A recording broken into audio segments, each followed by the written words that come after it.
അപ്പോൾ ഇന്നത്തെ വിശേഷങ്ങൾ ഇങ്ങനെയൊക്കെയാണ് കേട്ടോ. ഇന്ന് നമ്മൾ തൊട്ട എത്ത പെരയത്തെ കല്യാണമാണ്, അവിടുത്തെ മോൻ്റെ കല്യാണമാണ്. പക്ഷേ എത്ത് പറഞ്ഞിട്ട് കല്യാണം നമ്മളെ വീട്ടിലത്തെ കല്യാണം മരിക്കണം കേട്ടോ. നമ്മളൊരു കുടുംബം പോലെ കഴിയുന്ന ആൾക്കാരാണ്.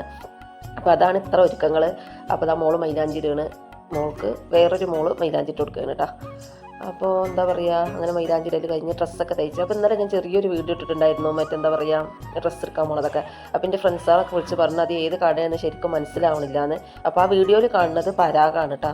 പരാഗ് പറഞ്ഞാൽ ചെങ്കുവെട്ടിയിലുണ്ട് ഒരു കട, തുണിയാളത് മാത്രമാണ്. പക്ഷെ ഞാൻ അവിടുന്ന് ലൈനിങ് മാത്രം വാങ്ങിയുള്ളൂ.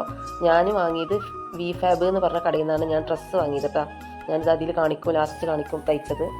അപ്പോൾ അങ്ങനെ ഡ്രസ്സൊക്കെ വാങ്ങി സ്റ്റിച്ച് ചെയ്ത് അപ്പോൾ ആ പരിപാടികളൊക്കെ കഴിഞ്ഞ്. പിന്നെ എന്താ പറയുക,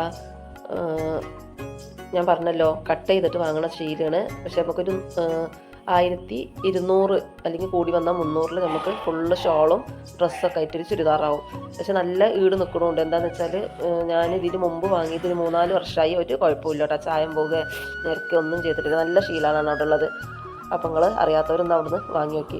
അങ്ങനെ ഇതാ വെട്ടലും തയ്ച്ചലും. പിന്നെ നമ്മളെ സ്റ്റിച്ച് ചെയ്യണോണ്ട് ഇവിടെ കാക്ക സ്റ്റിച്ച് ചെയ്യും കേട്ടോ, എൻ്റെ ഹസ്ബൻഡ്. അപ്പോൾ അങ്ങനെ ഇതാ പിന്നെന്താ പറയുക, ഡ്രസ്സൊക്കെ തയ്ച്ച് ഒരുക്കങ്ങളൊക്കെ തുടങ്ങി. പിന്നെ കല്യാണത്തിൻ്റെ വിശേഷങ്ങൾ ഇതൊക്കെ തന്നെ ഉള്ളൂ. പിന്നെ ഞാൻ കല്യാണ വീഡിയോ ഒന്നും ഞാൻ ഇടണില്ല. എന്താണെന്ന് വെച്ചാൽ അതിൽ കുറേ നമുക്ക് പരിചയമുള്ളവരും ഇല്ലാത്തവരൊക്കെ ഉണ്ടാവും. അപ്പോൾ എല്ലാവർക്കും ഈ വീഡിയോ പറ്റിയെന്ന് വരില്ല, ചിലർക്ക് ഇഷ്ടം ഉണ്ടാവില്ലല്ലോ. അപ്പോൾ നമ്മൾ അങ്ങനെ ഇടാൻ പാടില്ല, നമ്മളെ കാര്യം മാത്രം ഇടുക. ഇതാണ് ഇന്നത്തെ വിശേഷങ്ങളും ഇന്നത്തെ വീഡിയോ. അപ്പം ഇനി നാളെ ഒരു കുടിരിക്കലുണ്ട്. ഇതാണ് കേട്ടോ തയ്ച്ച ഡ്രസ്സ്. ഇത് ഷോളും ഒക്കെ സെറ്റായിട്ട് നമുക്ക് അധികം റേറ്റ് വരുന്നില്ല. നമ്മൾ തയ്ക്കും കൂടെ ചെയ്യുമ്പോൾ നമുക്ക് നല്ല ലാഭമാണ്. അപ്പോൾ എന്താ പറയുക, നാളെ ഇനി കുടിരിക്കലിന് പോയിട്ടുള്ള വിശേഷങ്ങൾ പറയാം.